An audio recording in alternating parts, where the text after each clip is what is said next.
Before I start, 6,994. 6 more needed to get to 7,000. So if you haven't subscribed, could you please? It's not in my comfort zone to ask, as I think many of you know.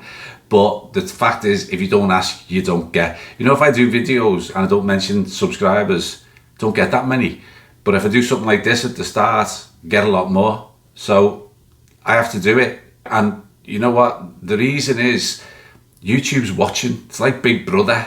And if you get more subscribers and you get more views, they themselves will push your video out to more people. So, you know, you might get more people watching it. So that's why you have to ask. So if you haven't done it, please, I'd really appreciate it. So onto the video, and it's all about Conor Bradley and my reaction to that performance yesterday. Now, I've never really done a video of a current player, done an entire video on that one player after one performance. But last night's display was one of the most iconic, stunning, brilliant individual performances I can ever remember seeing. It was really that good. Real Madrid have a world-renowned, world-class player in Vinicius Jr. And to say he was outplayed is like saying that the Grand Canyon is just a big hole in the ground. It was a performance that bordered on perfection. When you think of a complete performance from an attacking wing back / defender, it was absolutely brilliant. It was a performance that bordered on perfection. Perfection of positional play, perfection of tackling, perfection of strength, perfection of desire and commitment, and perfection of focus and determination. It had it all. From the first minute to the last minute, he was sensational against one of the world's best players, and never has Vinicius Jr. been bossed on a football pitch like that. Vinicius tried bamboozling him and failed. He tried running at him and failed. He tried running past him and failed. He tried to mix it with him and failed.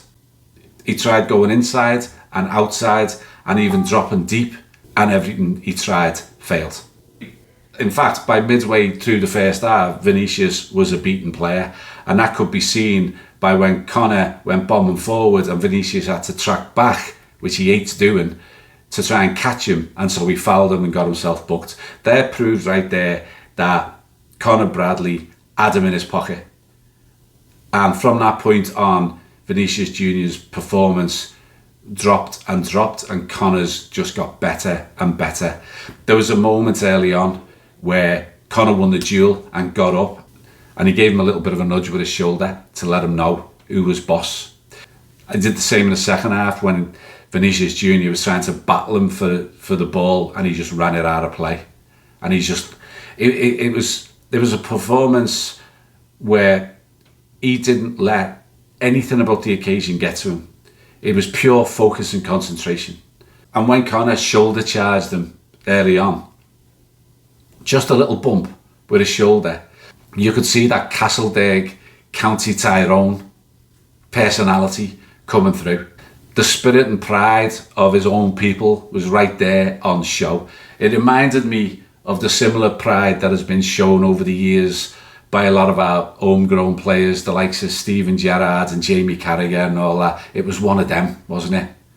Now, in terms of Conor the player and the perception of him from Liverpool fans, I think it's fair to say that he's got a lot of support, and he's got a lot of people who would question him at this stage of his career.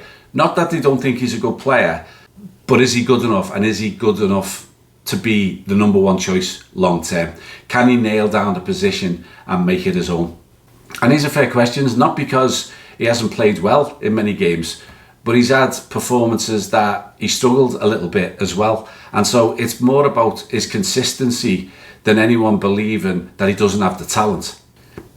And last season, you know, he only played a handful of games as starter. towards the end of the season when the title was pretty much wrapped up. So he hasn't had that much first team experience either, even though he made his debut quite a long time ago. In fact, he still played more games for Bolton on loan than he has for Liverpool as it stands today. But Conor is still only 22 years and 4 months old. So the season when he made that iconic tackle on Mbappe in the other Real Madrid game, he was a young kid up against a player considered the best in the world. And you go back to January 2024, age 20. He played in successive games and he was man of the match for Liverpool in successive games. The second one where he scored and got 2 assists in a 4-1 win over Chelsea. Man of the match twice at age 20 in that Liverpool team.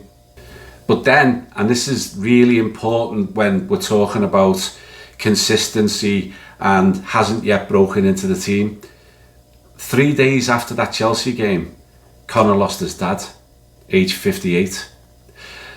You know, we've all talked about the impact that Diogo has had on us all, and especially on the players at Liverpool over these months since Diogo sadly passed. But imagine what it was like for Conor, age 20, and his 58-year-old dad passed away. Imagine the emotion that went through that kid back then. And that has to be factored in to his Liverpool career to date. It's no doubt that the emotional impact of that has had a part to play in Conor's development and his pathway towards the first team. Now, there's another reason as well, and it's a big one. And Arne Slot actually touched on this just this week. You know, you looked at the first 12 games of this season, the right back spot was taken up by 3 players, and they all shared it equally.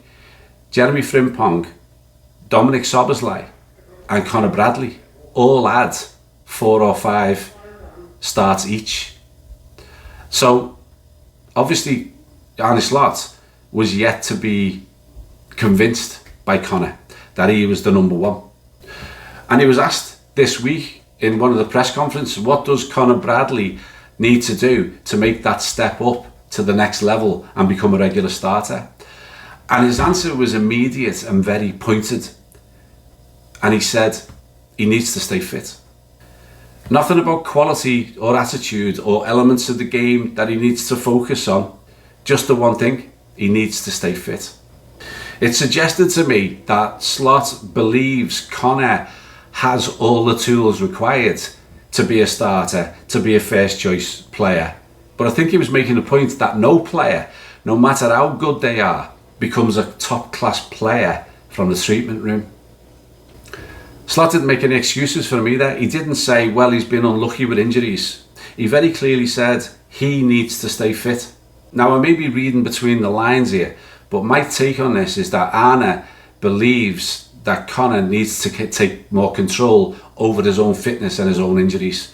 Now, that's a big statement. I mean, you could say that's unfair. People just get injured, but maybe there's something behind it as to why Conor is getting so many injuries. Now, of course, it might just be a combination of Conor being young and so he's still growing and is all action game, and he does fly into things and he is, you know, bombing around the pitch. It could be a combination of that. But I just thought the way Arne approached this, he was almost saying that Conor can make changes that will get him injured less often than he is today. And if he does, can you imagine the Conor Bradley that we saw against Madrid being on show in every game that he plays? With that level of performance, doing that week in, week out. We're talking an elite level footballer if he can reproduce that week in, week out. Because that Madrid performance was that of an elite footballer.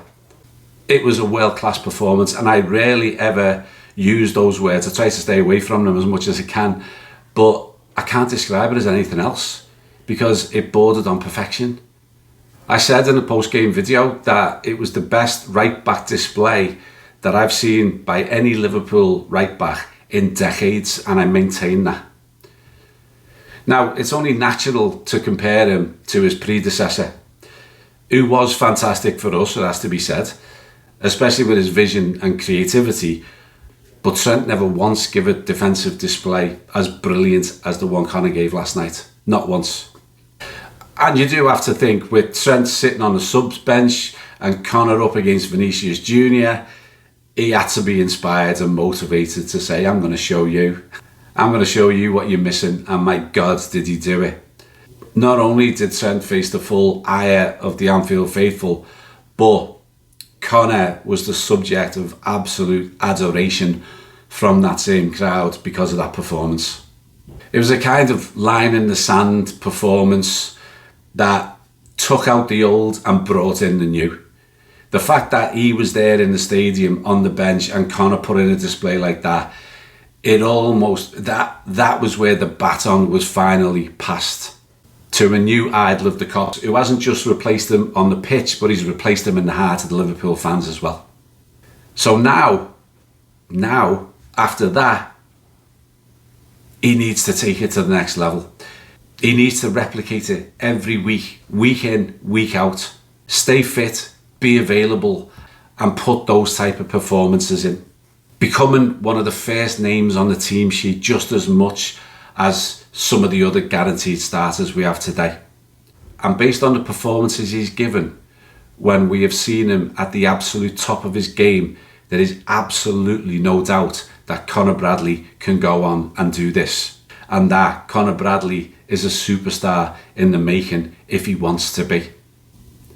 Now go out and prove me right, lad. You'll never walk alone. See you soon. Ta-ra for now.